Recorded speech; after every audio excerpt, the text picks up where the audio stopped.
നിസ്തുല്യമായ നാമത്തിൽ ഇന്നിവിടെ കൂടി വന്നിരിക്കുന്ന എല്ലാ പ്രിയപ്പെട്ടവർക്കും എൻ്റെ സ്നേഹവന്ദനം.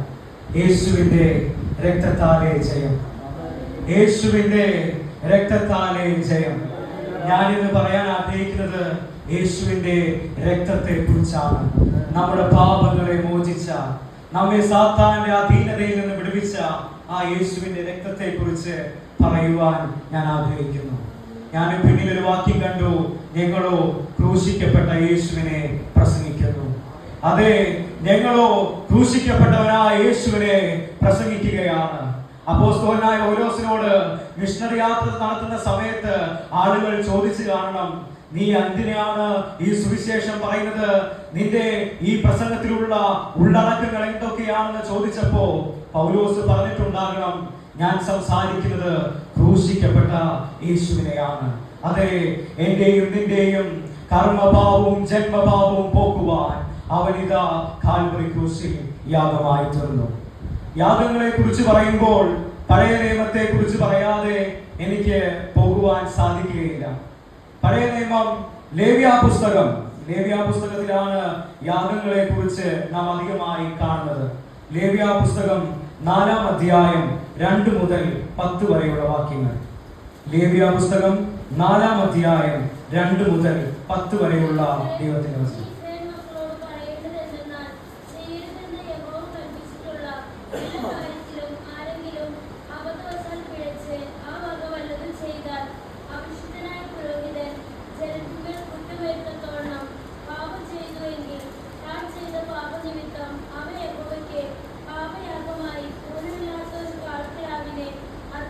ഇവിടെ ആദ്യമായി പറയുകയാണ്, അഭിഷിക്തൻ പാപം ചെയ്തു കഴിഞ്ഞാൽ അവൻ ഊനമില്ലാത്തതായ കാളക്കിടാവിനെ ദൈവത്തിന് വേണ്ടി യാഗം അർപ്പിക്കണം എന്ന് പറയുകയാണ്. പിന്നീട് നാം തുടർന്ന് വായിക്കുമ്പോൾ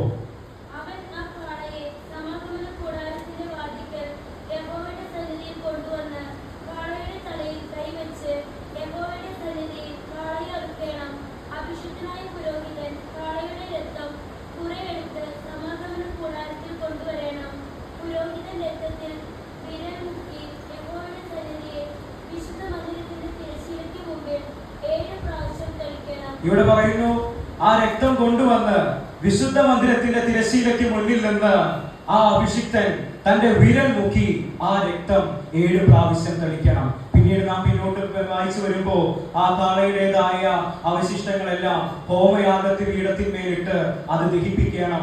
അപ്പോൾ മാത്രമേ അവന്റെ പാപം മറയ്ക്കപ്പെടുകയുള്ളൂ എന്ന് വിശുദ്ധ പഴയ നിയമം പറയുകയാണ്.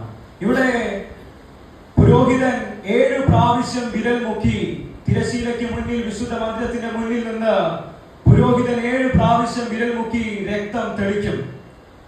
പഴയ നിയമം നിഴലാണെങ്കിൽ വിശുദ്ധമായ പുതിയ നിയമം അതിന്റെ പൊരുളാണ്. നമ്മുടെ കർത്താവായ യേശു ക്രിസ്തുവും കാൽവരി ക്രൂശിൽ യാഗമാകുമ്പോൾ പൗലോസ് പറയുന്നുണ്ട്, അവനിതാ ഗാഗുൽത്തായുടെ കൊലത്തളത്തിലേക്ക്, ആ വിശുദ്ധ മന്ദിരത്തിലേക്ക് കയറി കാൽവരി ക്രൂശിൽ യാഗമാകുമ്പോ അവനും 7 പ്രാവശ്യം വിവിധ സ്ഥലങ്ങളിൽ രക്തം ചൊരിഞ്ഞു.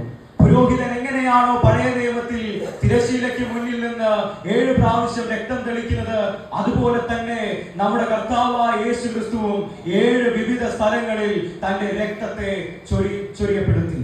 ഇവിടെ നമുക്ക് കാണാൻ സാധിക്കും, ഒന്നാമതായി ലൂക്കോസിന്റെ സുവിശേഷം 22-ാം അധ്യായം 44-ാം വാക്യത്തിൽ ഗെത്സമനയുടെ മനോഹരമായ തോട്ടത്തിൽ വെച്ച് അവൻ വിയർപ്പിനെ രക്തത്തുള്ളിയാക്കി മാറ്റി. രണ്ടാമതായി മത്തായിയുടെ സുവിശേഷം 26-ാം അധ്യായം 67-ാം വാക്യത്തിൽ കയ്യഫാസിന്റെ ഭവനത്തിൽ വെച്ച് അവന്റെ മുഖത്തേക്ക് മുഷ്ടി ചുരുട്ടി അവിടെയുള്ള പടയാളികൾ കുത്തിയപ്പോ അവന്റെ മുഖത്ത് നിന്ന് ചോര ഇങ്ങനെ ചൊരിയുകയാണ്. അവിടെ രണ്ടാമതായി നമ്മുടെ ദൈവം രക്തത്തെ ചൊരിഞ്ഞു. മൂന്നാമതായി മത്തായിയുടെ സുവിശേഷം 27-ാം അധ്യായം 29-ാം വാക്യത്തിൽ പീലാത്തോസിന്റെ ഭവനത്തിൽ വെച്ച് അവന്റെ തലയിൽ മുൾക്കിരീടം വെച്ചു. എന്നിട്ടും തീർന്നില്ല, ആ മുൾക്കിരീടത്തെ അടിച്ച് അവന്റെ തലയോട്ടിയോളം അതിന്റെ മുള്ളുകൾ എത്തുന്നത് വരെ അടിക്കുകയാണ്. അപ്പോൾ ഇതാ നമ്മുടെ കർത്താവായ യേശു ക്രിസ്തു മൂന്നാമതായി മറ്റൊരു സ്ഥലത്തിൽ തന്റെ രക്തത്തെ ചൊരിയപ്പെടുത്തി. മത്തായിയുടെ സുവിശേഷം 27-ാം അധ്യായം 26-ാം വാക്യത്തിൽ യേശുവിനെ ഇതാ ചാട്ടവാറ് കൊണ്ട് അടിക്കുകയാണ്. എനിക്കും നിങ്ങൾക്കും വേണ്ടി, നമ്മുടെ ഓരോരുത്തരുടെയും പാപങ്ങൾക്ക് വേണ്ടി അവനെ ചാട്ടവാറ് കൊണ്ടടിച്ചു. ചാട്ടവാറ് എന്ന് പറയുന്നത് ഒട്ടകത്തോലും അസ്ഥികളുടെ അവശിഷ്ടങ്ങളും അതുപോലെ തന്നെ ലോഹ കൊളുത്തുകളും അടങ്ങുന്നതാണ് യേശുവിനെ അടിച്ച ചാട്ടവാറ് എന്ന് പറയുന്നത്. അതുകൊണ്ട് 40 പ്രാവശ്യത്തോളം യേശുവിനെ അടിച്ചു എന്ന് പറയുമ്പോൾ നമ്മുടെ കർത്താവായ യേശു ക്രിസ്തു നാലാമതായി മറ്റൊരു സ്ഥലത്ത് രക്തത്തെ ചൊരിഞ്ഞു. അഞ്ചാമതായി മത്തായിയുടെ സുവിശേഷം തന്നെ 27-ാം അധ്യായം അതിന്റെ 35-ാം വാക്യത്തിൽ കാൽവരി ക്രൂശിൽ അവന്റെ കൈകൾ ആണി കൊണ്ട് അടിച്ചു. പ്രിയപ്പെട്ടവരെ, എന്റെയും നിന്റെയും കൈയ്യ് സ്വാതന്ത്ര്യമാകുവാൻ വേണ്ടി അവന്റെ കൈയ്യ് അതേ ആണി കൊണ്ട് തറയ്ക്കപ്പെട്ടു. അപ്പോൾ ഇതാ അഞ്ചാമതായി കാൽവരി ക്രൂശിൽ രക്തമൊഴുകി. 6-ാം പ്രാവശ്യം ലൂക്കോസിന്റെ സുവിശേഷം 24-ാം അധ്യായം 39-ാം വാക്യം അവന്റെ കാലുകൾ ഇതാ ആണികൾ കൊണ്ട് തറയ്ക്കപ്പെട്ടു. അവിടെ 6-ാമതായി അവന്റെ ശരീരത്തിൽ നിന്ന് രക്തമൊഴുകി. ഏറ്റവും ഒടുവിലായി എന്റെയും നിന്റെയും രക്ഷകൻ യോഹന്നാന്റെ സുവിശേഷം 19-ാം അധ്യായം 34-ാം വാക്യത്തിൽ എല്ലാം നിവർത്തിയായി എന്ന് പറഞ്ഞപ്പോൾ കുന്തം കൊണ്ട് നിൽക്കുന്ന പടയാളി അവന്റെ വിലാപുറത്തേക്ക് കുത്തി. ആ വിലാപുറത്തേക്ക് കുത്തിയപ്പോൾ ചോരയും വെള്ളവും കൂടി അവന്റെ വിലാപുറത്തിൽ നിന്ന് മറ്റവന്റെ കുത്തിയവന്റെ കണ്ണിലേക്ക് ഒഴുകി വന്നപ്പോൾ ഇതാ 7-ാമതായി കർത്താവായ യേശു ക്രിസ്തു രക്തത്തെ ചൊരിഞ്ഞു. എങ്ങനെയാണോ പഴയ നിയമത്തിൽ പുരോഹിതൻ തിരശ്ശീലയ്ക്ക് മുന്നിൽ നിന്ന് 7 പ്രാവശ്യം വിരൽ കൊണ്ട് തെളിക്കുന്നത്, അതേ രീതിയിൽ തന്നെ നമ്മുടെ കർത്താവായ യേശു ക്രിസ്തുവും വിവിധ സ്ഥലങ്ങളിൽ 7 പ്രാവശ്യം തന്റെ രക്തത്തെ തെളിച്ചു. പ്രിയപ്പെട്ടവരെ, ആ രക്തത്തെ കുറിച്ച്, യേശുവിന്റെ വിലയേറിയതായ രക്തത്തെ കുറിച്ച് ഞാൻ ഇന്ന് സംസാരിക്കുകയാണ്. യേശുവിന്റെ രക്തത്തിന് ഒരുപാട് സവിശേഷതകളുണ്ട്. അതിലെ 3 സവിശേഷത ഞാൻ പറയുവാൻ ആഗ്രഹിക്കുന്നു. 1, വിമോചിപ്പിക്കുന്ന യേശുവിന്റെ രക്തം. 2, സംസാരിക്കുന്ന യേശുവിന്റെ രക്തം. 3, മൂന്നാമതായി അധികാരമുള്ള യേശുവിന്റെ രക്തം. വിമോചിപ്പിക്കുന്ന യേശുവിന്റെ രക്തം, സംസാരിക്കുന്ന യേശുവിന്റെ രക്തം, ഏറ്റവും ഒടുവിൽ അധികാരമുള്ള യേശുവിന്റെ രക്തം.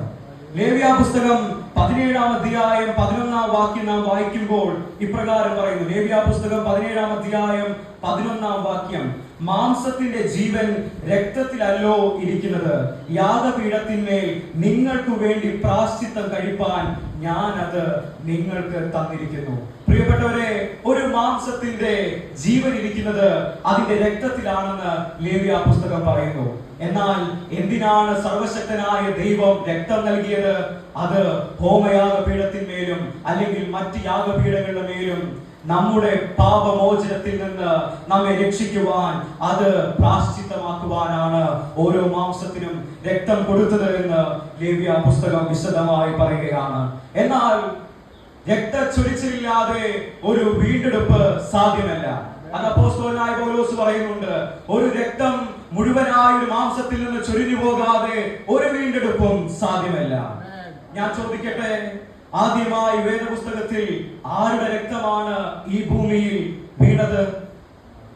ഹാബേൽ. ഹാബേൽ എന്ന ആ ഉത്തരം തെറ്റാണ്. അതിനു മുൻപ് മറ്റൊരു രക്തം ഏദനിൽ ചൊരിയപ്പെട്ടു. നമ്മളെല്ലാവരും പറയും ഹാബേൽ എന്ന്. ഹാബേലാണ് ആദ്യത്തെ രക്തസാക്ഷി. എന്നാൽ വിശുദ്ധ വേദപുസ്തകം പറയുന്നു ഹാബേലിന് മുൻപ് മറ്റൊരു രക്തച്ചൊരിച്ചിൽ ഏദനിൽ ഉണ്ടായി. ഉൽപ്പത്തി പുസ്തകം 3-ാം അധ്യായം അതിന്റെ 21-ാം വാക്യം. ഉൽപ്പത്തി പുസ്തകം 3-ാം അധ്യായം അതിന്റെ 21-ാം വാക്യം. യഹോവയായ ദൈവം ആദമിനും അവന്റെ ഭാര്യയ്ക്കും തോൽ കൊണ്ട് ഉടുപ്പുണ്ടാക്കി അവരെ ഉടുപ്പിച്ചു. പ്രിയപ്പെട്ടവരെ, ഒരു മൃഗത്തിന്റെ തോല് ഊരിയെടുക്കണമെങ്കിൽ അതിന്റെ രക്തം ചൊരിയണം. ഒരു മൃഗത്തിന്റെ തോല് മനുഷ്യനെ ഉടുപ്പിക്കണമെങ്കിൽ ആ മൃഗത്തെ ആദ്യം കൊന്ന് അതിൽ നിന്ന് രക്തം പുറത്തു വരണം.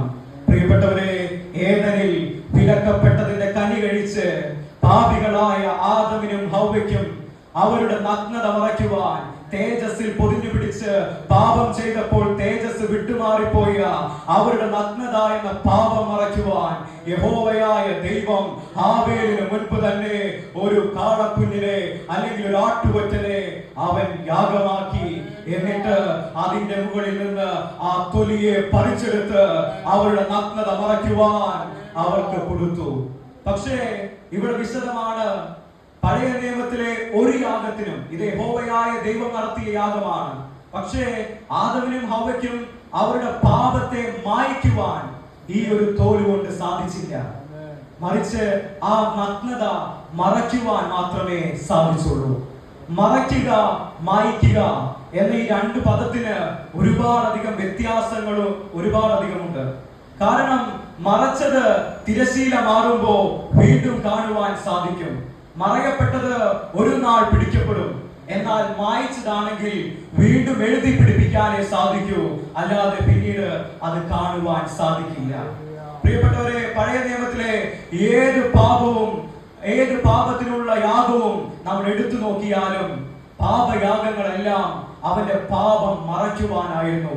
എന്നാൽ പുതിയ നിയമത്തിന്റെ മധ്യസ്ഥനായ കർത്താവ് കാൽവരി ക്രൂശിൽ രക്തത്തെ ചൊരിഞ്ഞപ്പോൾ അപ്പോസ്തലനായ പൗലോസ്യർക്ക് എഴുതിയ ലേഖനം 2-ാം അധ്യായം 14-15 വാക്യങ്ങൾ. പൗലോസ്യർക്ക് എഴുതിയ ലേഖനം 2-ാം അധ്യായം 14-15 വാക്യങ്ങൾ. അതിക്രമങ്ങളൊക്കെയും നമ്മോട് ക്ഷമിച്ച ചട്ടങ്ങളാൽ നമുക്ക് വിരോധമായ പ്രതികൂലവുമായിരുന്ന കൈയെഴുത്ത് മായ്ച്ച് ക്രൂശിൽ തറച്ച് നടുവിൽ നിന്ന് നീക്കിക്കളഞ്ഞു. പഴയ നിയമത്തിലെ എല്ലാ യാഗങ്ങൾക്കും തങ്ങളുടേതായ പാപങ്ങളെ മറയ്ക്കുവാനാണ് സാധിച്ചതെങ്കിൽ നമ്മുടെ കർത്താവായ യേശു ക്രിസ്തു കാൽവരി ക്രൂശിൽ മരിച്ചപ്പോൾ അവന്റെ യാഗം മറയപ്പെടുകയല്ല ചെയ്തത്. അവൻ നമ്മുടെ അതിക്രമങ്ങളെ, പാപങ്ങളെ എല്ലാം അവൻ മായ്ച്ചു. ദൈവത്തിന്റെ കൃപ എത്രമാത്രം നമ്മെ അവൻ സ്നേഹിച്ചു എന്ന് കാണുകയാണ്. അവൻ നമ്മെ വീണ്ടെടുത്തത് 1 മാസത്തേക്കല്ല, 6 മാസത്തേക്കല്ല, 1 വർഷത്തേക്കുമല്ല. കാരണം പഴയ നിയമത്തിലെ ഒരു യാഗം എന്ന് പറയുന്നത് അടുത്തൊരു വർഷം വീണ്ടും ചെയ്യണം. പക്ഷേ നമ്മുടെ കർത്താവായ യേശു ക്രിസ്തുവിനെ കുറിച്ച് എബ്രായർക്ക് എഴുതിയ ലേഖനം 9-ാം അധ്യായം അതിന്റെ 12-ാം വാക്യത്തിൽ പറയുന്നു, ഒരു കൂടാരത്തിൽ കൂടി ആട്ടുകൊറ്റന്മാരുടെയും പശുകിടാങ്ങളുടെയും രക്തത്താലല്ല, സ്വന്തം രക്തത്താൽ തന്നെ ഒരിക്കലായിട്ട് വിശുദ്ധ മന്ദിരത്തിൽ പ്രവേശിച്ച് എന്നേക്കുമുള്ള ഒരു വീണ്ടെടുപ്പ് സാധിപ്പിച്ചു. ഇവിടെ കർത്താവ് 1 മാസത്തേക്കല്ല, ഒരു ഇടവേളയിലേക്കല്ല, കർത്താവ് ഒരിക്കലായി എന്നേക്കുമായി വീണ്ടെടുപ്പിനെ സാധിച്ചു. ആ വീണ്ടെടുപ്പിന്റെ ബലത്തിലാണ് ഞാനും നിങ്ങളും ഇവിടെ ആയിരിക്കുന്നത്. കർത്താവ് വെറും ഒരു സൗഖ്യദായകനായിരുന്നുവെങ്കിൽ അവൻ ദൈവമല്ല. കർത്താവ് വെറും ഒരു പ്രവാചകനായിരുന്നുവെങ്കിൽ അവൻ ദൈവമല്ല. മറിച്ച് അപ്പോസ്തലനായ പൗലോസ് വിളിച്ചു പറഞ്ഞു, ഞാൻ പാപികളിൽ ഒന്നാമൻ. എന്തുകൊണ്ടാണ് പൗലോസ് അപ്രകാരം വിളിച്ചു പറഞ്ഞത്? പൗലോസിന്റെ പാപങ്ങളെ വീണ്ടെടുക്കുവാൻ, അവന്റെ കറുത്ത ചങ്ങലകളിൽ നിന്ന് അവനെ പൊട്ടിച്ച് അവനെ രൂപാന്തരത്തിന്റെ അനുഭവത്തിലേക്ക് കൊണ്ടുവരുന്ന ഒരേ ഒരു ദൈവത്തെ മാത്രമേ അവൻ കണ്ടുള്ളൂ. അത് കർത്താവായ യേശു ക്രിസ്തുവാണ്. നാം എന്തിനാണ് കുറച്ചു നേരം മുൻപ് ആരാധന നടത്തിയത്? കർത്താവ് നമ്മുടെ സൗഖ്യദായകനായതുകൊണ്ടാണോ? കർത്താവ് നമ്മുടെ എല്ലാവിധമായ പ്രതികൂലങ്ങൾക്കും പരിഹാരമായതുകൊണ്ടാണോ? അല്ല. അവൻ നമ്മുടെ പാപത്തെ മോചിച്ചത് കൊണ്ടാണ് നാം അവനെ ആരാധിക്കുന്നത്. എത്ര വലിയ രക്ഷ! പത്രോസ് ചോദിച്ചു, ഇത് എത്ര വലിയ രക്ഷ! ഒരുത്തരിലുമില്ല. പത്രോസ് പറയുകയാണ്, ആകാശത്തിന് കീഴിൽ മനുഷ്യരുടെ ഇടയിൽ രക്ഷിക്കപ്പെടുവാൻ നൽകപ്പെട്ടിരിക്കുന്ന ഒരേ ഒരു നാമമേ ഉള്ളൂ, അത് കർത്താവായ യേശു ക്രിസ്തുവാണ്. വീണ്ടും നാം വായിക്കുമ്പോൾ അവൻ എന്നേക്കുമായി ഒരിക്കലായി വീണ്ടെടുപ്പിനെ സാധിച്ചു. എന്താണ് വീണ്ടെടുപ്പ്? വീണ്ടെടുപ്പ് എന്ന വാക്കിന്റെ അർത്ഥം, കൃത്യമായിട്ടുള്ള അർത്ഥം എന്ന് പറയുന്നത് തിരികെ വാങ്ങുക, മോചിപ്പിക്കുക എന്നുള്ളതാണ്. വീണ്ടെടുപ്പ് എന്ന വാക്കിനർത്ഥം തിരികെ വാങ്ങുക, മോചിപ്പിക്കുക എന്നുള്ളതാണ്. എവിടെ നിന്നാണ് നമ്മുടെ കർത്താവ് നമ്മെ തിരികെ വാങ്ങിയത്? എവിടെ നിന്നാണ് നമ്മുടെ കർത്താവ് നമ്മെ മോചിപ്പിച്ചത്? അത് പറഞ്ഞു തരുന്നത് യോഹന്നാനാണ്. 1 യോഹന്നാൻ 5-ാം അധ്യായം അതിന്റെ 19-ാം വാക്യം. സർവ്വലോകവും ദുഷ്ടന്റെ അധീനതയിൽ കിടക്കുന്നു.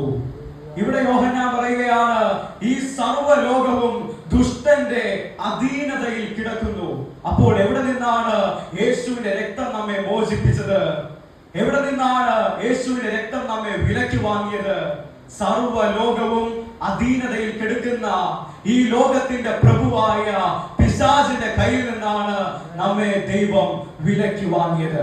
എഫേസ്യർക്ക് എഴുതിയ ലേഖനം 2-ാം അധ്യായം അതിന്റെ 2-ാം വാക്യത്തിൽ പറയുന്നുണ്ട്, ഈ ലോകത്തിന്റെ കാലഗതിയെയും ആകാശത്തിലെ അധികാരത്തിനും അനുസരണക്കേടിന്റെ മക്കളിൽ ഇപ്പോൾ വ്യാപരിക്കുന്ന ആത്മാവിനും അധിപതിയായവനെയും അനുസരിച്ച് നടന്നു എന്ന്. അപ്പോൾ ഈ ലേഖനത്തിൽ വ്യക്തമാണ്, അവൻ കാലഗതിയെ നിയന്ത്രിക്കുന്നവനാണ്, അവൻ ആകാശത്തിലെ അധികാരങ്ങൾക്ക് യോഗ്യനായവനാണ്. തീരുന്നില്ല, ഇന്ന് അനുസരണക്കേടിന്റെ മക്കളിൽ വ്യാപരിക്കുന്ന ആത്മാവാണ് പിശാച്.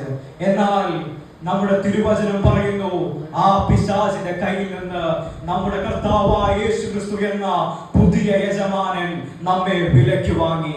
യജമാനായിരുന്ന പിശാചിന്റെ കയ്യിൽ നിന്ന് അവൻ നമ്മെ പുതിയ യജമാനായ പുതിയ നായകനായ യേശു ക്രിസ്തു നമ്മുടെ പാപങ്ങളിൽ നിന്ന് നമ്മെ മോചിപ്പിച്ച് അവൻ നമ്മെ വിലയ്ക്ക് വാങ്ങി എന്ന് പറയുകയാണ്.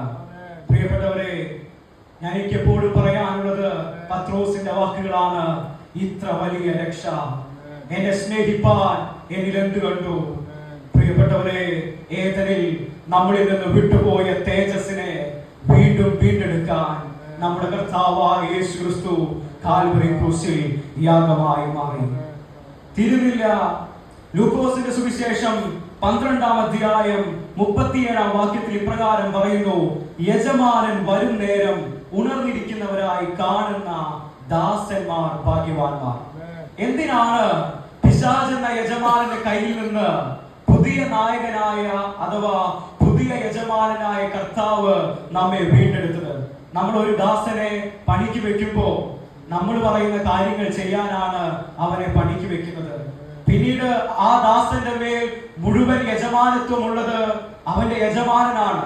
അപ്പോൾ പിശാച് എന്ന യജമാനന്റെ കയ്യിൽ നിന്ന് എന്തിനാണ് നമ്മുടെ കർത്താവ് നമ്മെ വിലയ്ക്ക് വാങ്ങിയത്?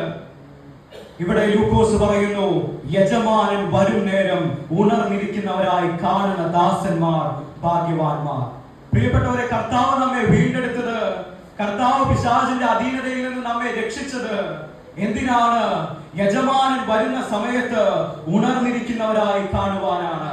റോമർക്കെഴുതിയ ലേഖനം 13-ാം അധ്യായം അതിന്റെ 12-ാം വാക്യത്തിൽ പറയുന്നു, രാത്രി കഴിവാറായി, പകൽ അടുത്തിരിക്കുന്നു. ഈ രാത്രിക്ക് ഒരു പ്രത്യേകതയുണ്ട്. ഈ രാത്രി സമയത്താണ് എല്ലാ ഇഴജന്തുക്കളും ബാലസിംഹങ്ങളും പെരുമ്പാമ്പുകളെല്ലാം മാളത്തിൽ നിന്ന് ഇറങ്ങുന്നത്. എന്നാൽ സൂര്യൻ ഉദിക്കുന്ന പ്രഭാതത്തിൽ ഈ ബാലസിംഹങ്ങളും പെരുമ്പാമ്പുകളും എല്ലാം അവയവയുടെ മാളങ്ങളിലേക്ക് ചെന്ന് വിശ്രമിക്കും. എന്നാൽ സൂര്യൻ ഉദിക്കുന്ന സമയത്ത് മനുഷ്യപുത്രന്മാർ തങ്ങളുടേതായ വേലയിലേക്ക് മടങ്ങും. ഇവിടെ അപ്പോസ്തലനായ പൗലോസ് റോമർക്ക് എഴുതിയ ലേഖനത്തിൽ പറയുകയാണ്, നാം നിൽക്കുന്ന തലമുറ രാത്രി കഴിയാറായ തലമുറയാണെങ്കിൽ, പകൽ അടുത്തിരിക്കുന്ന തലമുറയാണെങ്കിൽ, ലൂക്കോസിന്റെ സുവിശേഷം കൂടി ചേർത്ത് വായിക്കുമ്പോൾ ലൂക്കോസ് പറയുകയാണ്, യജമാനൻ വരും നേരം ഉണർന്നിരിക്കുന്നവരായി കാണുന്ന മനുഷ്യർ ഭാഗ്യവാന്മാർ.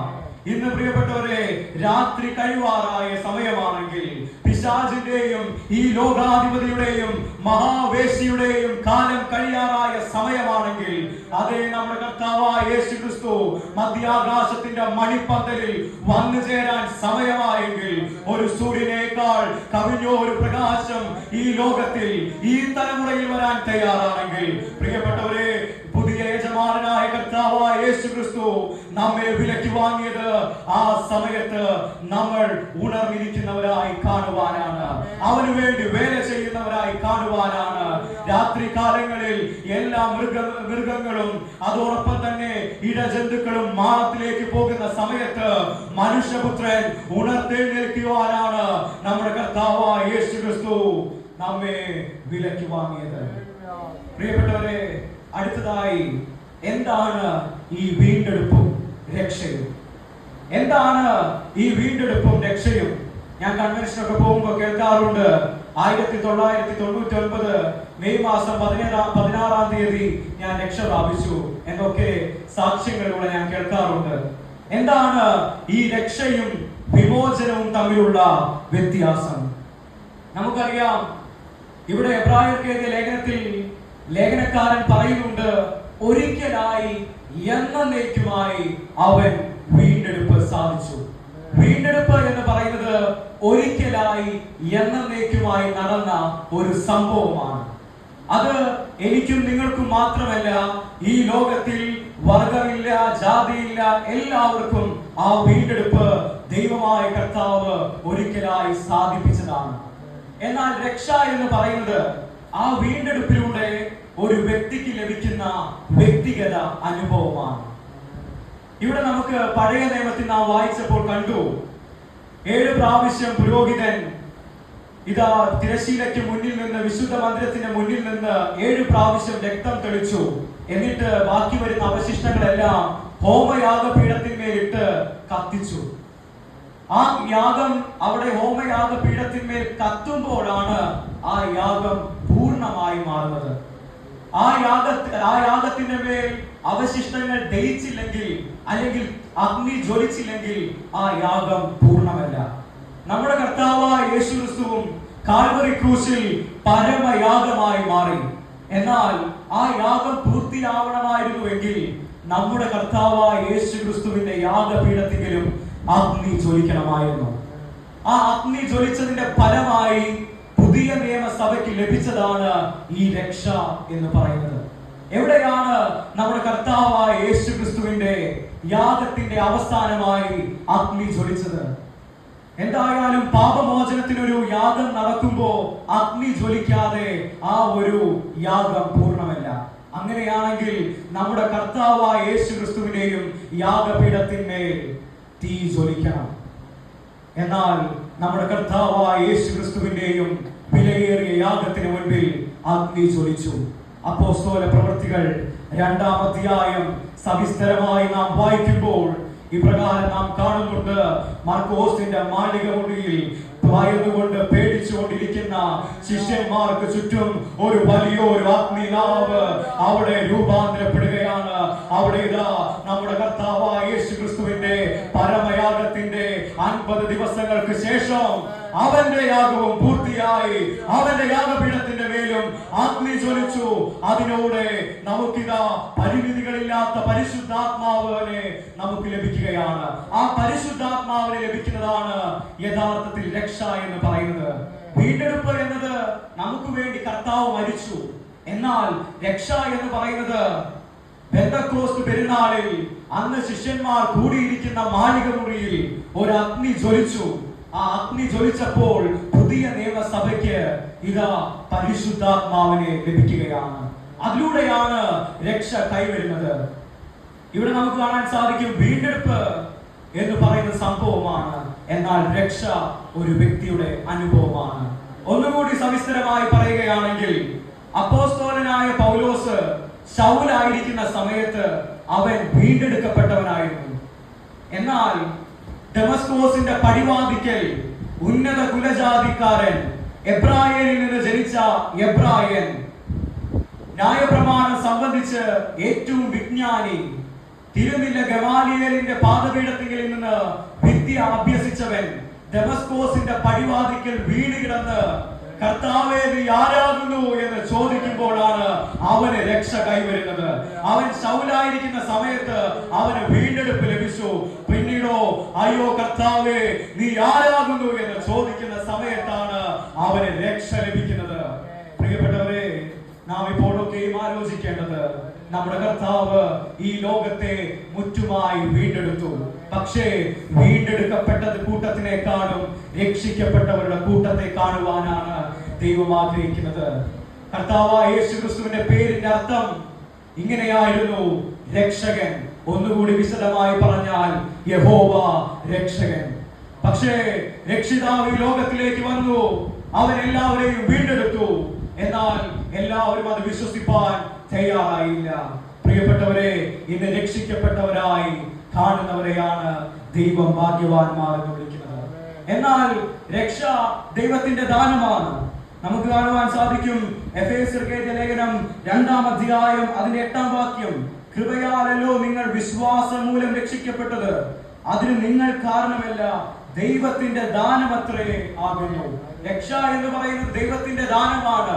ഇസ്കറിയോത്ത യൂദ കർത്താവിനോടൊപ്പം അവന്റെ പരസ്യ ശുശ്രൂഷകളിലൊക്കെ നടന്നൊരു വ്യക്തിയാണ്. പക്ഷേ അവന് രക്ഷ ലഭിച്ചില്ല. മറിച്ച് സക്കിയോസിനെയാണ് രക്ഷ ലഭിച്ചത്. അതേ, കാട്ടത്തിമേൽ കയറിക്കൂടുന്ന സക്കായിയെ നോക്കി കർത്താവ് വിളിച്ചു, സക്കായിയെ, ഇന്ന് ഞാൻ നിന്നോടൊപ്പം പാർക്കുന്നു എന്ന് പറഞ്ഞപ്പോൾ സക്കായിക്ക് രക്ഷ ലഭിച്ചു.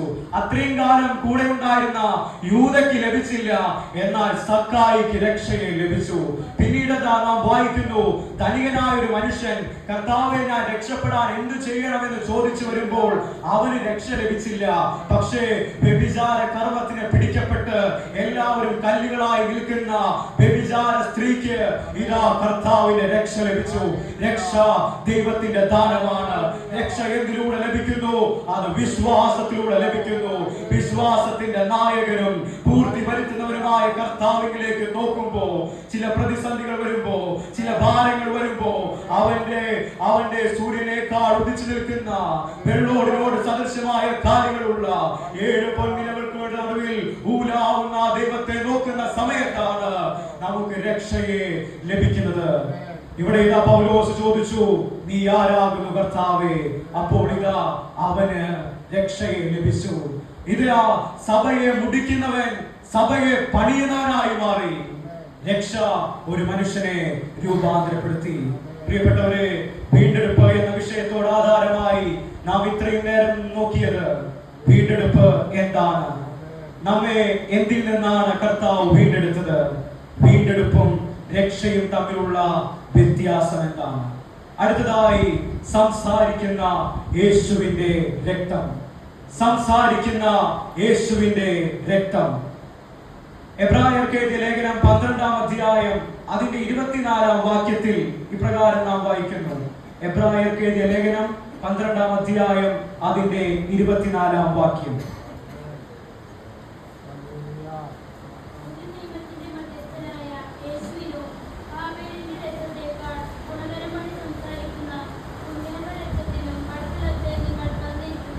ഇവിടെ പറയുകയാണ്, പുതിയ നിയമത്തിന്റെ മധ്യസ്ഥനായ യേശുവിനും ഹാബേലിന്റെ രക്തത്തെക്കാൾ ഗുണകരമായി സംസാരിക്കുന്ന പുണ്യാഹര രക്തത്തിനും അടുക്കലത്രേ നാം വന്നിരിക്കുന്നത്.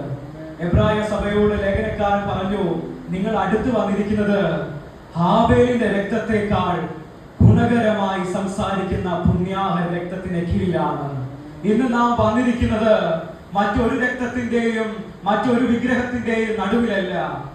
അതെ, പാനിയാസ് എന്ന ഗ്രീക്ക് ദേവനെ ആരാധിക്കുന്ന കൈസരുടെ ഫിലിപ്പിന്റെ നാട്ടിലെത്തിയപ്പോ ആ കൃത്യസമയത്ത് കർത്താവ് ചോദിച്ചു, അവിടെയുള്ള ആളുകൾ എന്നെ ആർ എന്ന് പറയുന്നു? ചിലർ പറഞ്ഞു, നിന്നെ അവർ ഏലിയാവ് എന്ന് പറയുന്നു, ചിലർ നിന്നെ യെശയ്യാ പ്രവാചകൻ എന്ന് പറയുന്നു, ചിലർ നിന്നെ പ്രവാചകന്മാരിൽ ഒരുത്തൻ എന്ന് പറയുന്നു. പക്ഷെ പത്രോസ് പറഞ്ഞു, നീ ജീവനുള്ള ദൈവത്തിന്റെ പുത്രനായ ക്രിസ്തുവാകുന്നു. ഇത് നാം കടന്നു വന്നിരിക്കുന്നത് ഒരു വിഗ്രഹത്തിന്റെ സന്നിധിയിലല്ല. കാരണം പത്രോസ് അന്ന് അവിടെ നോക്കിയപ്പോ എല്ലാവരും വിഗ്രഹത്തെ ആരാധിക്കുന്നവരാണ്. കണ്ണുണ്ടായിട്ടും കാണാത്ത, ചെവികളുണ്ടായിട്ടും കേൾക്കാത്ത, കാലുകളുണ്ടായിട്ടും നടക്കാത്ത, വായുണ്ടായിട്ടും സംസാരിക്കാത്ത ഒരു കൂട്ടം വിഗ്രഹങ്ങളെയാണ് പത്രോസ് അവിടെ കണ്ടത്. എന്നാൽ പത്രോസ് പറഞ്ഞു, അവന്റെ ദുഃഖങ്ങളെ കൈമാറുവാൻ, അവന്റെ പ്രതിസന്ധികൾ വരുമ്പോ അവനെ ചേർത്ത് പിടിക്കുന്ന, അത്ഭുതങ്ങൾ ചെയ്യുന്ന അത്ഭുത മന്ത്രി, വീരനാം ദൈവം, നിത്യ പിതാവ്, സമാധാനത്തിന്റെ പ്രഭു, ആധിപത്യങ്ങളെ തോൽവിലാക്കിയവൻ, അവൻ ഒരുവനെ കണ്ടുള്ളൂ. അവൻ വിളിച്ചു പറഞ്ഞു, നീ ജീവിക്കുന്ന ദൈവത്തിന്റെ പുത്രനായ ക്രിസ്തു. ഇന്ന് നാം കൂടി വന്നിരിക്കുന്നത്, ലേഖനക്കാരൻ പറയുന്നു, ഹാബേലിന്റെ രക്തത്തെക്കാൾ പുണ്യാഹരമായി സംസാരിക്കുന്ന, ഗുണകരമായി സംസാരിക്കുന്ന പുണ്യാഹര രക്തത്തിന്റെ കീഴിൽ. പ്രിയപ്പെട്ടവരെ, ഹാബേലിന്റെ രക്തം ഒരിക്കലായി സംസാരിച്ചു. ഉൽപ്പത്തി പുസ്തകം 4-ാം അധ്യായം 9 മുതൽ 10 വരെയുള്ള വാക്യങ്ങളിൽ, പിന്നെ യഹോവ കായീനോട്, നിന്റെ അനുജനായ ഹാബേൽ എവിടെ എന്ന് ചോദിച്ചതിന്, ഞാൻ അറിയുന്നില്ല, ഞാൻ എന്റെ അനുജന്റെ കാവൽക്കാരനോ എന്ന് അവൻ പറഞ്ഞു. അതിന് അവൻ അരുളി ചെയ്തത്, നീ എന്ത് ചെയ്തു? നിന്റെ അനുജന്റെ രക്തം ശബ്ദം ഭൂമിയിൽ നിന്ന് എന്നോട് നിലവിളിക്കുന്നു. നിന്റെ അനുജന്റെ രക്തത്തിന്റെ ശബ്ദം ഭൂമിയിൽ നിന്ന് എന്നോട് നിലവിളിക്കുന്നു. ഉൽപ്പത്തി പുസ്തകത്തിൽ കാണുന്നതായ ഒരു സവിശേഷ ഭാഗമാണിത്. എന്നാൽ ഹാബേലിന്റെ രക്തം ഒരിക്കലായി സംസാരിച്ചു കഴിഞ്ഞു എന്ന് നാം നോക്കുമ്പോൾ ലൂക്കോസ് പറയുകയാണ്. ലൂക്കോസിന്റെ സുവിശേഷം 11-ാം അധ്യായം 50-ാം വാക്യത്തിൽ പറയുന്നു, ഹാബേലിന്റെ രക്തം തുടങ്ങി യാഗപീഠത്തിനും ആലയത്തിനും നടുവിൽ വെച്ച് പട്ടുപോയ സെക്കരിയാവിന്റെ രക്തം വരെ ലോക സ്ഥാപനം മുതൽ ചൊരിഞ്ഞിരിക്കുന്ന സകല പ്രവാചകന്മാരുടെയും രക്തം ഈ തലമുറയോട് ചോദിപ്പാൻ ഇടവരേണ്ടതിന് തന്നെ. ഇവിടെ ഇതാ ലൂക്കോസ് പറയുന്നു, നമ്മളെല്ലാവരും വിചാരിക്കും ഹാബേലിന്റെ രക്തം അന്ന് മാത്രമേ സംസാരിച്ചുള്ളൂ എന്ന്. എന്നാൽ ലൂക്കോസ് പറയുന്നു, യേശു ഇതാ മറ്റുള്ള എല്ലാവരോടും പറയുകയാണ്, അന്ന് വരെ പ്രധാനമായി രക്തസാക്ഷികളായ ഓരോരുത്തരുടെയും പേരെടുത്തുകൊണ്ട് കർത്താവ് പറയുന്നു, ഹാബേലിന്റെ രക്തം തുടങ്ങി ഇതാ സെക്കരിയാവിന്റെ രക്തം വരെ ലോക സ്ഥാപനം മുതൽ തന്നെ ഇതുവരെ നടന്നിട്ടുള്ള എല്ലാ രക്തസാക്ഷികളുടെയും രക്തം ഈ തലമുറയോട് ചോദിക്കും. ഹാബേൽ ഒരിക്കലായിട്ടല്ല സംസാരിച്ചത്. ഇന്നും ഈ ഞാൻ പറയുന്ന ഈ വചനത്തിന്റെ സമയത്തും നിങ്ങളിപ്പോൾ എന്നെ കേൾക്കുമ്പോഴും ചില ഹാബേലുമാർ സംസാരിക്കുകയാണ്. എന്താണ് അവർ സംസാരിക്കുന്നത്? വെളിപാട് പുസ്തകം 6-ാം അധ്യായം അതിന്റെ 10-ാം വാക്യത്തിൽ പറയുന്നു, അവൻ 5-ാം മുദ്ര പൊട്ടിച്ചപ്പോൾ ദൈവവചന നിമിത്തം തങ്ങൾ പറഞ്ഞ സാക്ഷ്യം ഹേതുവായും അറുക്കപ്പെട്ടവരുടെ ആത്മാക്കളെ ഞാൻ യാഗപീഠത്തിങ്കൽ കണ്ടു. വിശുദ്ധനും സത്യവാനുമായ നാഥ, ഭൂമിയിൽ വസിക്കുന്നവരോട് ഞങ്ങളുടെ രക്തത്തെ കുറിച്ച് നീ എത്രത്തോളം ന്യായം വിധിക്കും, പ്രതികാരവും നടത്താതിരിക്കും എന്ന് അവർ ഉറക്കെ നിലവിളിച്ചു. ഇതാണ് അവരുടെ ചോദ്യം. ഹാബേല് ഉൽപ്പത്തി പുസ്തകത്തിലും ചോദിച്ചത് ഇതേ ചോദ്യം തന്നെയാണ്. കായീനോട് നീ എപ്പോ ന്യായം വിധിക്കും? നീ എപ്പോൾ അവന് വേണ്ടി പ്രതികാരത്തെ ചെയ്യും? ഇന്നും ഹാബേലിൽ മുതൽ സെക്കരിയാവ് വരെ എന്ന് കർത്താവ് പറഞ്ഞത്, കർത്താവിന്റെ കാലത്ത് അത്രയും അധികം പ്രധാനപ്പെട്ട രക്തസാക്ഷികളാണ് മരണമടഞ്ഞത്. എന്നാൽ ഇവിടെ നമുക്ക് കാണുവാൻ സാധിക്കും, ഈ 2025ലേക്ക് നാം അടുക്കുമ്പോൾ ഗ്രഹാം സ്റ്റെയിൻസും ഫിലിപ്പും തിമോത്തിയും ഒക്കെ ഈ രക്തസാക്ഷികളുടെ ഗണത്തിൽ പെടുന്നവർ തന്നെയാണ്. മൈലാപൂരിൽ ഒരു കൂട്ടം മതപീഡനവാദികളുടെ ഒരു കൂട്ടം തീമുനയ്ക്ക് മുന്നിൽ വെച്ച് മരണപ്പെട്ടു പോയ രക്തസാക്ഷികളായ ഫിലിപ്പും തിമോത്തിയും ഗ്രഹാം സ്റ്റെയിൻസും ഒക്കെ ഈ ഹാബേലിന്റെ രക്തത്തെ പോലെ സംസാരിക്കുന്നവർ തന്നെയാണ്. അവരെല്ലാം രക്തസാക്ഷികളാണ്. ആ രക്തസാക്ഷികളൊക്കെ എല്ലാ ഹാബേലുമാരും സംസാരിക്കുന്നത് ഒരേ ഒരു കാര്യം മാത്രമേ ഉള്ളൂ. അയ്യോ നാഥ, നീ എപ്പോൾ ന്യായം വിധിക്കും? നീ എപ്പോൾ പ്രതികാരത്തെ ചെയ്യും എന്നുള്ളത് തന്നെയാണ് എല്ലാ ഹാബേലുമാരും എല്ലാ രക്തസാക്ഷികളും സംസാരിക്കുന്നത്. അവർക്ക് നീതി വേണം. ഇവിടെ ഇതാ ലേഖനക്കാരൻ പറയുന്നു, ഹാബേലിന്റെ രക്തത്തെക്കാൾ ഗുണകരമായി സംസാരിക്കുന്ന പുണ്യാഹ രക്തം. ഹാബേലിന്റെ രക്തം സംസാരിച്ചത് നീതിയെ കുറിച്ചാണ്. നമ്മുടെ കർത്താവായ യേശുക്രിസ്തുവിന്റെ രക്തവും സംസാരിക്കുന്നത് നീതിയെ കുറിച്ച് തന്നെയാണ്. എന്നാൽ ഒരേ ഒരു വ്യത്യാസം മാത്രമേ ഉള്ളൂ. ഹാബേലിന്റെ രക്തം സംസാരിക്കുന്നത് അവന്റെ നീതിയെ കുറിച്ചാണെങ്കിൽ നമ്മുടെ കർത്താവായ യേശുക്രിസ്തു സംസാരിക്കുന്നത് എന്റെയും നിന്റെയും നീതീകരണത്തെ കുറിച്ചാണ്.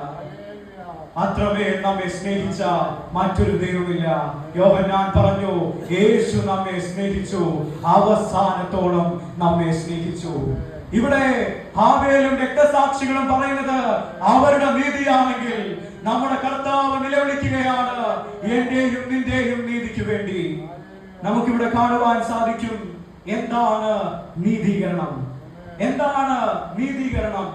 ഒരു മനുഷ്യൻ പാപത്തിലായിരിക്കുമ്പോ, ഞാനും നിങ്ങളുമൊക്കെ പാപത്തിലൂടെ കടന്നു പോകുമ്പോ ദൈവത്തോട് നിലവിളിക്കുകയാണ്, അതേ ധൂർത്തുപുത്രൻ അപ്പന്റെ അടുക്കലേക്ക് തിരിച്ചു വന്ന്, അപ്പാ ഞാൻ നിന്നോടും സ്വർഗത്തോടും പാപം ചെയ്തിരിക്കുന്നു എന്ന് പറഞ്ഞതുപോലെ ഞാനും നിങ്ങളും ദൈവമായ കർത്താവിനോട്, നാഥാ എന്നിൽ തെറ്റ് വന്നുപോയി, എല്ലാവരും അറിയാതെയും പ്രവർത്തികളാലും വാക്കുകളാലും ചിന്തകളാലും എന്നിൽ പാപം സംഭവിച്ചു എന്ന് ഏറ്റുപറയുന്ന സമയത്ത്, ഇവിടെ ഞാൻ മുൻപ് പറഞ്ഞതുപോലെ 7 സ്ഥലങ്ങളിലായി ചൊരിയപ്പെട്ട അതേ നമ്മുടെ കർത്താവിന്റെ രക്തം പിതാവായ ദൈവത്തോട് സംസാരിക്കുന്നു.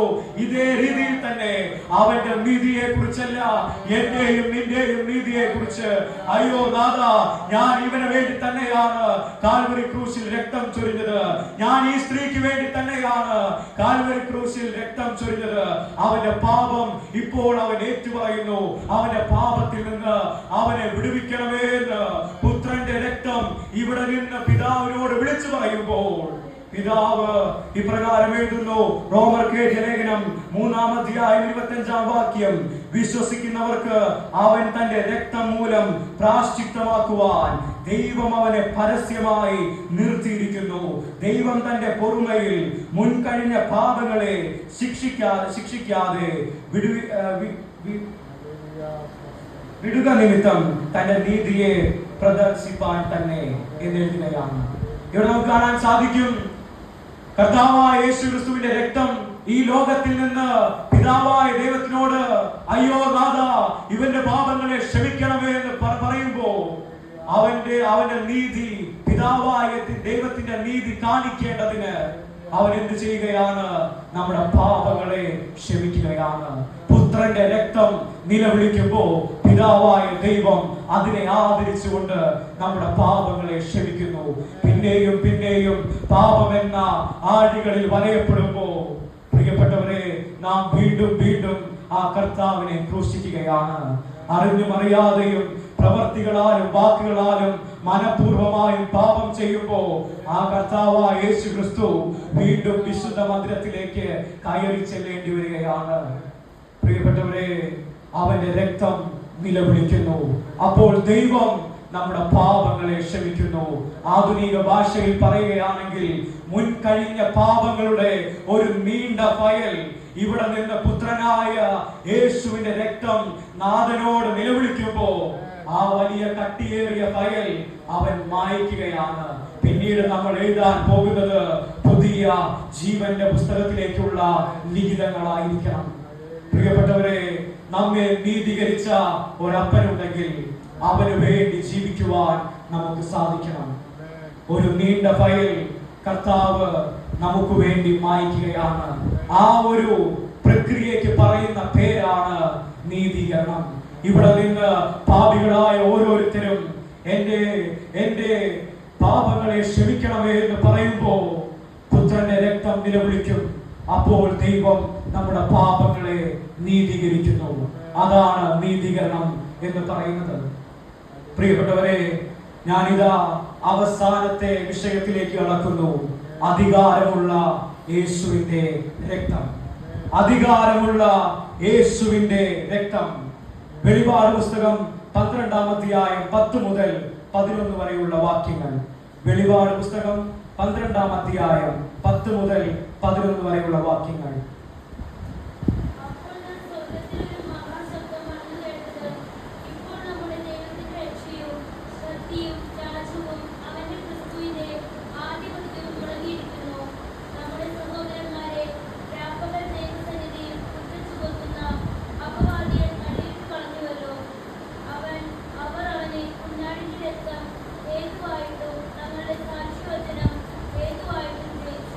ഇവിടെ പറയുകയാണ്, ദൂതന്മാരും സിദ്ധന്മാരും മൺമറഞ്ഞുപോയ വിശുദ്ധന്മാരും കുഞ്ഞാടിന്റെ രക്തം ഹേതുവായി ദിനം പ്രതി കുറ്റം ചുമത്തുന്ന പിശാചിനെ ഇതാ തള്ളിക്കളയുകയാണ്. അവനെ തീപ്പൊയ്കയിലേക്ക്, അല്ലെങ്കിൽ അത്രയും വലിയ പിശാചിനെ അവർ ജയിച്ചത് ദാസനിൽ ദാസരൂപമെടുത്ത് നമ്മുടെ കർത്താവായ യേശു ക്രിസ്തു കാൽവരി ക്രൂശിൽ ചൊരിഞ്ഞ ആ രക്തം കൊണ്ട്, ആ രക്തം ഹേതുവായിട്ടാണ് പിശാചെന്ന ആ ഘോരനാകുന്ന പൈശാചിക ശക്തിയെ, പൈശാചിക മണ്ഡലങ്ങളെ അവർക്ക് അധികാരമുണ്ടായത് യേശുവിന്റെ വിലയേറിയ രക്തത്താലാണ്, കുഞ്ഞാടിന്റെ വിലയേറിയ രക്തത്താലാണ്.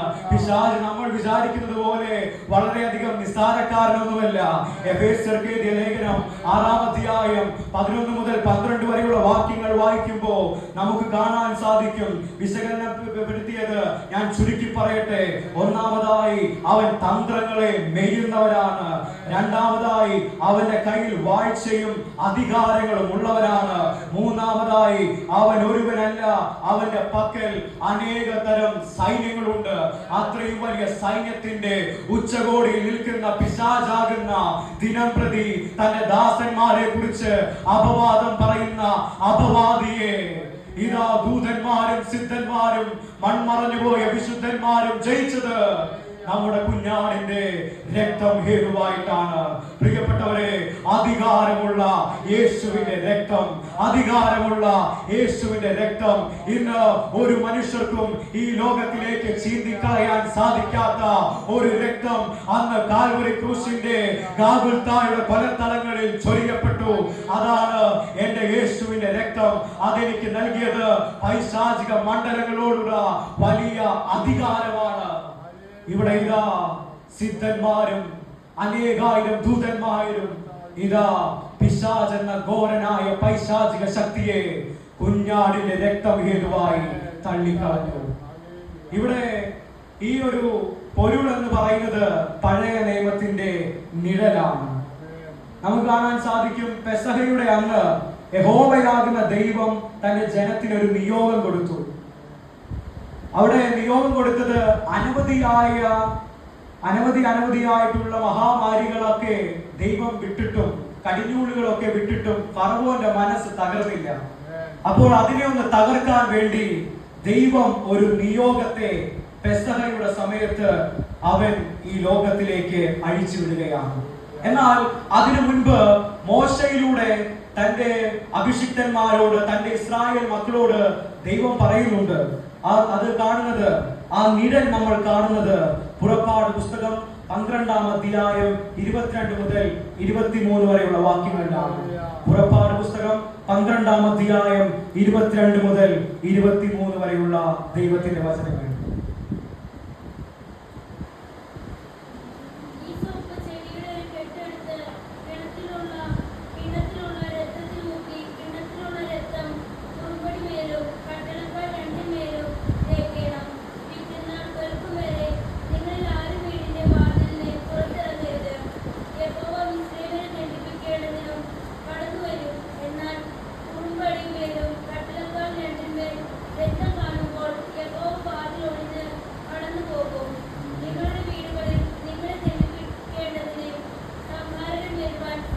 സമ്മതിക്കയില്ല.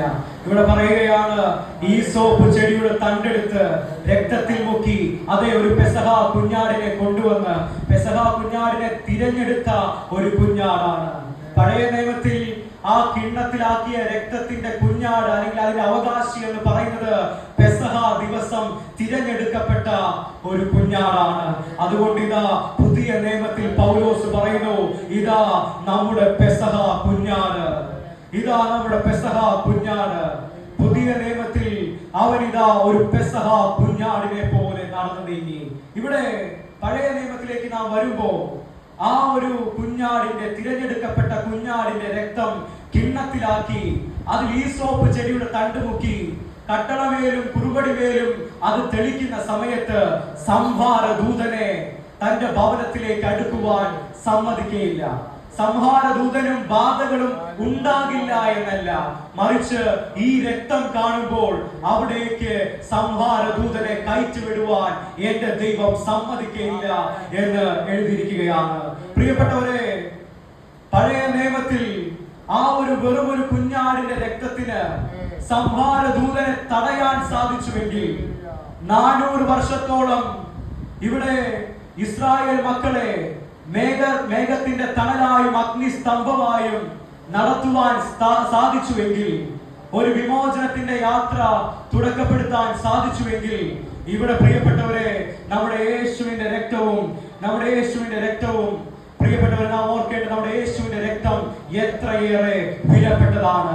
ഒരു കുഞ്ഞാടിന്റെ രക്തത്തിന് സംഹാരദൂതനെ അഴിച്ചുവിടാൻ സാധിച്ചുവെങ്കിൽ, ഒരു ബാധയും അടുക്കാതെ വണ്ണം ആ ഭവനത്തെ മറയ്ക്കാൻ സാധിച്ചുവെങ്കിൽ, ഇതാ 2025 വർഷങ്ങൾക്ക് മുൻപ് കാൽവരി ക്രൂശിൽ ചൊരിയപ്പെട്ടതായ നമ്മുടെ യേശുവിന്റെ രക്തത്തിന് നമ്മെ നിത്യജീവനോളം എത്തിക്കുവാൻ സാധിക്കും.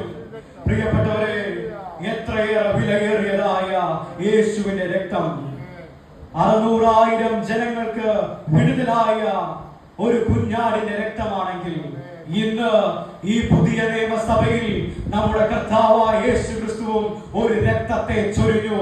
ആ രക്തം നമ്മെ നിത്യത വരെ എത്തിക്കും. ഇന്ന് ഞാൻ പറഞ്ഞത്, വിടുതലിനോടനുബന്ധിച്ച് ഞാൻ പറഞ്ഞത് രക്ഷയെ കുറിച്ചാണ്. സംസാരത്തെ സംബന്ധിച്ച് ഞാൻ പറഞ്ഞത് നീതീകരണത്തെ കുറിച്ചാണ്. ഇതെല്ലാം വിവിധ തരം ഘട്ടങ്ങളാണ്. ഇത് നമ്മെ നയിക്കുന്നത് എവിടേക്കാ? നിത്യതയുടെ ആ മൺകൂടാരമില്ലാത്ത, അഴിഞ്ഞു പോകാത്തതായ, അതേ മാലിന്യമെടുക്കാത്തതായ ആ സ്വർഗീയ സിയോനിലേക്കാണ് നമ്മെ നയിക്കുന്നത്. അതായത് കർത്താവായ യേശു ക്രിസ്തുവിന്റെ വീണ്ടെടുപ്പ് നമുക്ക് രക്ഷയെ നൽകി. രക്ഷിക്കപ്പെട്ട ഒരു മനുഷ്യൻ ശുദ്ധീകരിക്കപ്പെട്ടവനായി തീരുന്നു. ശുദ്ധീകരിക്കപ്പെട്ടതായ മനുഷ്യൻ, എന്താണ് ശുദ്ധി? ദൈവം വെറുക്കുന്നത് വെറുക്കുകയും ദൈവം ഇഷ്ടപ്പെടുന്നത് ഇഷ്ടപ്പെടുകയും ദൈവം ചെയ്യരുത് എന്ന് പറയുന്ന കാര്യം ചെയ്യാതിരിക്കുകയും ദൈവം ചെയ്യണം എന്ന് പറയുന്നത് ചെയ്യുകയും ചെയ്യുന്നതാണ് വിശുദ്ധി എന്ന് പറയുന്നത്. ആ ഒരു വിശുദ്ധി ലഭിക്കുന്നത് രക്ഷയിലൂടെയാണ്. കാരണം രക്ഷ ലഭിച്ചവനെയല്ലേ പരിമിതികളില്ലാത്ത യേശുവുള്ളൂ.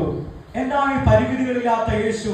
ഞാൻ തുടക്കം മുതൽ പറഞ്ഞ ഒരു വാചകമാണ്, പരിമിതികളില്ലാത്ത യേശു. കാരണം യേശു 2025 വർഷങ്ങൾക്ക് മുൻപ് വന്നപ്പോൾ യേശു ഗലീല കടൽ തീരത്ത് പ്രസംഗിക്കുകയാണെങ്കിൽ ബെഥാനിയയിലുള്ള ജനങ്ങൾ അത് കേൾക്കുന്നില്ല. യേശു ക്രിസ്തു ഒരു സ്ഥലത്ത് അത്ഭുതങ്ങൾ ചെയ്യുകയാണെങ്കിൽ മറ്റൊരു സ്ഥലത്ത് അത്ഭുതങ്ങൾ ഉണ്ടാകുന്നില്ല. എന്നാൽ ഇന്ന് ഈ പുതിയ നിയമസഭയിൽ പെന്തക്കോസ്ത് നാൾ ലഭിച്ചത്, ഇന്ന് ഞാൻ ഇവിടെ പ്രസംഗിക്കുമ്പോൾ തന്നെ അനേക ശുശ്രൂഷകൾ നടക്കുമ്പോഴും അവിടെയും വ്യാപരിക്കുന്ന ഒരു പരിശുദ്ധാത്മാവുണ്ട്. ഇന്ന് ഇവിടെ അത്ഭുതങ്ങളും അടയാളങ്ങളും വിടുതലും നടക്കുമ്പോൾ തന്നെ ലോകത്തിന്റെ മറ്റൊരു ഭാഗങ്ങളിൽ അവിടെയും അത്ഭുതങ്ങളും അടയാളങ്ങളും നടക്കുന്നുണ്ട്. അതേ, രക്ഷയിലൂടെ നമുക്ക് ലഭിച്ചത് പരിമിതികളില്ലാത്ത ഒരു പരിശുദ്ധാത്മാവിനെയാണ്. രക്ഷയിലൂടെ പരിമിതികളില്ലാത്ത പരിശുദ്ധാത്മാവിനെ ലഭിച്ചുവെങ്കിൽ അത് നീതിയെ കുറിച്ചും ന്യായത്തെ കുറിച്ചും നമ്മോട് പറയും. എന്താണ് ദൈവത്തിന്റെ ഇഷ്ടമെന്ന് നമ്മോട് ആ പരിശുദ്ധാത്മാവ് പറയും. അങ്ങനെ ശുദ്ധീകരിക്കപ്പെട്ടവരായ നമ്മൾ നീതീകരിക്കപ്പെട്ടവരായി മാറും. നീതീകരിക്കപ്പെട്ടവരായ നമ്മൾ ഒടുവിലായി നിത്യജീവന്റെ നിത്യാരാധനയിലേക്ക് കടന്നു ചെല്ലും. ഇതിനെയൊക്കെ അടിസ്ഥാനമായി മാറിയത് നമ്മുടെ കർത്താവായ യേശു ക്രിസ്തു കാൽവരി ക്രൂശിൽ ചൊരിഞ്ഞതായ രക്തമാണ്. എന്നാൽ ഈ രക്തത്തിന്റെ വില പറഞ്ഞുകൊണ്ട് ഞാൻ എന്റെ വാചകങ്ങളെ നിർത്തുകയാണ്. പ്രിയപ്പെട്ടവരെ, ഈ രക്തത്തിന് മറ്റൊരു സവിശേഷത കൂടിയുണ്ട്. ഞാൻ ഇത്രയും നേരം പറഞ്ഞത് അനുഗ്രഹത്തിന്റെ സവിശേഷതകളാണെങ്കിൽ, വിമോചനത്തിന്റെയും സംസാരത്തിന്റെയും അധികാരങ്ങളുടെയും സവിശേഷതകളാണെങ്കിൽ, ഈ രക്തത്തിന് പ്രതികാരത്തിന്റെയും അനുഗ്രഹത്തിന്റെയും കൂടി ഒരു മുഖഭാവമുണ്ട്. കാരണം പീലാത്തോസ് പറഞ്ഞു, ഈ നീതിമാനായ മനുഷ്യന്റെ രക്തത്തിൽ എനിക്ക് പങ്കില്ല. മത്തായിയുടെ സുവിശേഷം 27-ാം അധ്യായം 24-ാം വാക്യം, ഈ നീതിമാന്റെ രക്തത്തിൽ എനിക്ക് പങ്കില്ല. ഇസ്രായേൽ ജനവും പറഞ്ഞു, ഇവന്റെ രക്തം ഞങ്ങളുടെ തലമുറകളിലേക്ക് വരരുത് എന്ന് പറഞ്ഞു. എന്നാൽ ആ രക്തം അവരെ പിന്തുടർന്നു. അത്രമാത്രമാണ് ഈ വിശുദ്ധ വേദപുസ്തകത്തിൽ പറയുന്നത്. പിന്നീട് നമുക്ക് കാണാൻ സാധിക്കും, വയലിൽ നിന്ന് പണി മാറ്റി വരുന്ന ഒരു കുറയനക്കാരനായ ശീമോൻ, അവനിതാ കർത്താവായ യേശു ക്രിസ്തുവിന്റെ രക്തം കലർന്ന ക്രൂശ് അവന്റെ തോളിൽ വെച്ചു. അവനെയും രക്തം പിന്തുടർന്നു. അവിടെയും സുവിശേഷം അവസാനിക്കുന്നു. എന്നാൽ ചരിത്രം പറയുന്നു, പീലാത്തോസ് എനിക്ക് ഈ മനുഷ്യന്റെ രക്തത്തിൽ പങ്കില്ലെന്ന് പറഞ്ഞ് കൈ കഴുകിയ പീലാത്തോസ് ഉണ്ടല്ലോ, അവന്റെ മരണം എങ്ങനെയായി മാറി? കൈ കഴുകി ഒരു ഭ്രാന്തനെ പോലെ അവൻ മരണപ്പെട്ടു എന്ന് പറയുമ്പോൾ ഇവിടെ ഇതാ കുറയനക്കാരനായ ശീമോൻ അവന്റെ രക്തം കലർന്ന ക്രൂശ് ചുമന്നപ്പോൾ ഇപ്രകാരം പറയുന്നു. മർക്കോസിന്റെ സുവിശേഷം 15-ാം അധ്യായം 21-ാം വാക്യം, അലക്സാണ്ടറിന്റെയും രൂഫോസിന്റെയും അപ്പനായ വയലിൽ നിന്ന് വരുന്ന കുറയനക്കാരനായ ശീമോൻ അവിടെ പറയുന്ന രണ്ടു മക്കളും അലക്സാണ്ടറും രൂഫോസും രണ്ട് മഹാപുരോഹിതന്മാരായി എന്ന് പറയുകയാണ്. ഈ രക്തം പ്രതികാരത്തിന്റെ രക്തമാണ്. പീലാത്തോസ് കൈ കഴുകി ഈ മനുഷ്യന്റെ രക്തത്തിൽ എനിക്ക് പങ്കില്ല, എന്നാൽ അവനെ ആ രക്തം പിന്തുടർന്നു. ധൂമ്രവസ്ത്രവും മട്ടുപ്പാവിലിരിക്കുന്ന അവന്റെ വിശേഷതകളെ ദൈവമിത ഒരു ഭ്രാന്തന്റെ വിശേഷതകളാക്കി മാറ്റി. എന്നാൽ വയലിൽ മാത്രം പണിയെടുക്കുന്ന ഒരു സാധാരണക്കാരനായ ശീമോൻ ഇതാ അവന്റെ രക്തത്തെ ചുമന്നപ്പോൾ, അവന്റെ ക്രൂശിനെ ചുമന്നപ്പോൾ അവന്റെ രണ്ടു മക്കളും മഹാപുരോഹിതന്മാരായി മാറി. അവനിതാ അനുഗ്രഹത്തിലേക്ക് എത്തുകയാണ്.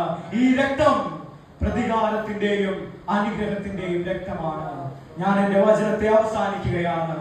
ഈ രക്തം എന്തെല്ലാം രീതിയിൽ സവിശേഷതകൾ എന്തെല്ലാം രീതിയിൽ ഞാൻ വർണ്ണിച്ചാലും അത് ആ രക്തത്തിന്റെ സവിശേഷതകൾ തീരുന്നില്ല. എന്നാൽ ഒരു കാര്യം ഉറപ്പാണ്, ഏതൊരു ശുഭകാര്യത്തിനും രക്തം അത്യാവശ്യമാണ്. ഏതൊരു ശുഭകാര്യത്തിനും രക്തം അത്യാവശ്യമാണ്. നമുക്കെല്ലാവർക്കും ആയിരിക്കുന്ന സ്ഥാനങ്ങളിൽ നിന്ന് ഒരു നിമിഷം എഴുന്നേറ്റ് നിൽക്കാം.